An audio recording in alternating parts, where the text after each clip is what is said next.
sobre habitação popular junto aos eixos de mobilidade prevista no Plano Diretor de 2014 e sua revisão em 2023. O objetivo do plano era ampliar a habitação popular junto aos eixos através de incentivos, para que a população de menor renda pudesse morar junto ao transporte público. Mas, como se sabe, o que ocorreu foi um desvirtuamento disso. E foram produzidos vários microapartamentos de 20 a 25 metros quadrados, para serem colocados no Airbnb e outras plataformas, que claramente não tem nada de habitação de interesse social. Alguns estudos sérios apontam que menos de 10% da produção nos eixos foram de fato HIS. Então, claramente, precisava de uma revisão para corrigir essas distorções. E houve essa revisão em 2023. Porém, o efeito foi o oposto, porque teve uma radicalização, teve um aprofundamento dessas falhas.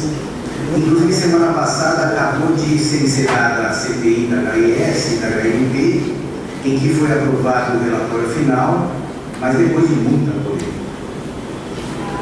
A minha pergunta é se vocês acham que essa revisão de fato foi benéfica para a população ou se foi apenas voltada aos interesses do mercado imobiliário.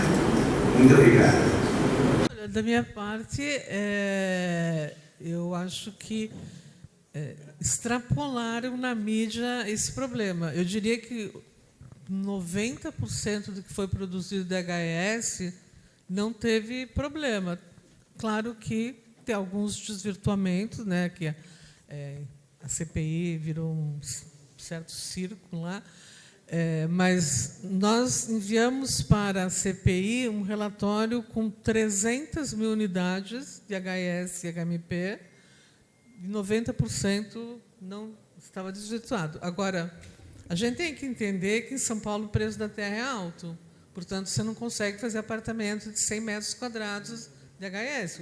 O tamanho do apartamento diminuiu, é minha opinião. Então, esse desvirtuamento que a mídia divulgou, eu acho que foi bastante exagerado. O Jorge pode dar números bem mais práticos do que eu trouxe aqui. Bom, então, eu acho um pouco diferente do que ele falou. Eu acho que esse programa, conforme eu falei aqui, que foi criado em 2014, 2016, permitiu São Paulo chegar numa produção imobiliária de 140 mil unidades por ano lançadas, 120 mil vendidas, sendo que 80 mil está no Minha Casa Minha Vida. Se você pegar, não 80 mil, mas se pegar 40 mil, se pegar pela média e multiplicar isso por 10 anos, você tem 400 mil, 500 mil unidades feitas dentro desses dois programas, EHIS e HMP. Isso permitiu, o que eu falei aqui claramente, a cidade inclusiva. Você trazer as pessoas que moravam na franja da cidade, você trouxe quantas pessoas com 400 mil unidades, 500 mil unidades, puderam, uma, duas, três por pessoas, podemos falar de mais de 1 milhão, entre 1 milhão e 2 milhões de pessoas que estão morando dentro do centro expandido. Essa qualidade de vida, essa redução de horas até o trabalho, isso não tem preço. Então, o programa em si foi um grande programa, uma grande coisa. O que aconteceu, e tem que ser dito claramente, é que houve pessoas, houve algumas empresas que fizeram este empreendimento incentivado em bairros como Vila Olímpia, Pinheiros, Itaim, mesmo Jardins, e isso não é 3%, 3%. Então, estamos falando em 400 mil, 500 mil unidades, 2% disso não chega a 10 mil unidades. Houve isso daí. Para evitar isso daí, porque isso é uma concorrência desleal. Nós mesmos, pela Trisul aí, de vez em quando eu confundo o chapéu Secov e Trisul, mas à medida que o tempo passa vai corrigindo. Mas tinha um stand nosso, um empreendimento nosso em Moema, numa rua boa lá de Moema, acho que Joaperi, e nós estávamos fazendo R2V, pagando outorga, tudo bonitinho, estávamos vendendo lá por R$ 15.000 o metro. De repente abriu um stand a uma quadra do nosso empreendimento, passou a vender por 11, 12 mil. O mesmo produto. Só que daí, quando vieram me falar isso, eu falei, caramba, vamos fazer o seguinte, vai na internet e procura ver o alvará. Que alvará que ele tirou? Daí me trouxeram, o cara tinha feito HIS, não tinha pago outorga, a gente faz 4 vezes, ele fez quase 6 vezes de, chama adensamento, isso permitiu para ele um preço R$ 2 a 3 mil o metro a menos. O que eu fiz? Fecho o nosso stand, fechei o stand, quando ele acabar de vender o dele, a gente abre o nosso. Essa concorrência desleal foi contemplada e foi motivo de CPI. A CPI existiu para que essas pessoas que fizeram isso, eu até digo inocentemente que não tinham entendido direito a lei, mas se não entenderam direito a lei e fizeram isso, vão responder ao Ministério Público, vão falar o porquê, porque isso não está certo. Mas não é mais que 2%. Então, nós não podemos, de jeito nenhum, colocar em dúvida a qualidade e a eficiência de um programa que permite uma produção imobiliária em São Paulo indiscutível, em detrimento de 2% que deve pagar pelo que fez errado. E, de 2023, conforme ele disse para frente, muito motivado por essa concorrência desleal, a BET é responsável por isso, foram feitos vários decretos que corrigiram. Então, hoje em dia, tem renda máxima, tem que respeitar a renda. O investidor tem que assinar a carta que, se ele comprar, é uma unidade e ele só pode alugar para renda enquadrada. O valor superior, tem valor superior para o HIS e valor superior para o HMP. Se isso for respeitado, ninguém mais vai, esses 2% somem.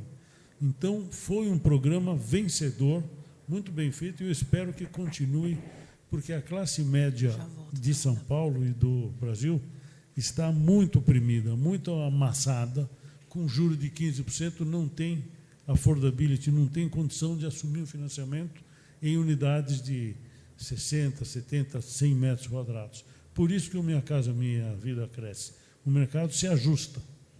Queria só aduzir ao que foi falado, acho que as respostas da Beth e do Jorge foram muito corretas, e eu queria acrescentar um dado.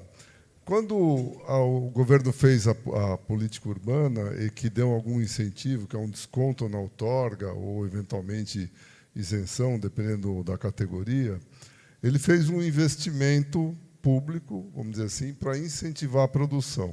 Esse incentivo público, nós fizemos um estudo e ele resultou um benefício 11 vezes maior. Quer dizer, o governo, com uma moeda, ele conseguiu que, com o poder privado, alavancasse e produzisse 11 vezes. Então, sem contar um grande número de unidades. Então, na minha opinião, foi uma política pública muito exitosa.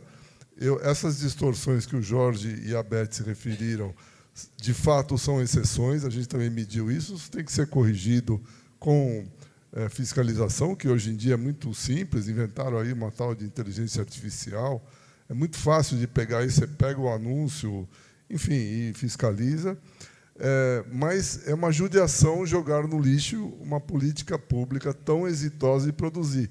E, além do circo que a gente acompanhou da CPI, a conclusão da CPI foi que a minha empregada não pode morar no mesmo empreendimento que eu, o que, para mim, é um racismo. Quer dizer, por que a gente não pode ter uma empregada morando num apartamento de estúdio sem vaga, porque a grande diferença é que não tem vaga, então o custo é menor, e trabalha no mesmo empreendimento de alguém que contrata a empregada? Quer dizer, isso não existe.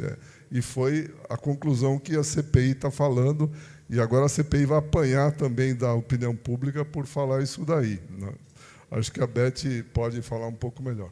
Então, eu só não concordo, Jorge, todas as políticas públicas mundiais que colocaram congelamento de preço, limite de preço, foram desastrosas. Esse limite de preço que a Prefeitura colocou, na minha opinião, além de ilegal, ele vai custar um preço. Os economistas urbanos sabem disso, falam isso.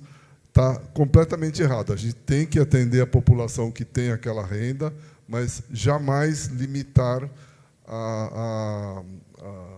o preço de venda do imóvel, porque isso não existe. E só por curiosidade, eu tenho 3 casos, pelo menos, que o valor de venda máximo do HMP é R$ 537 mil, mas a Prefeitura me mandou um carnê de IPTU com um valor venal de 850 mil.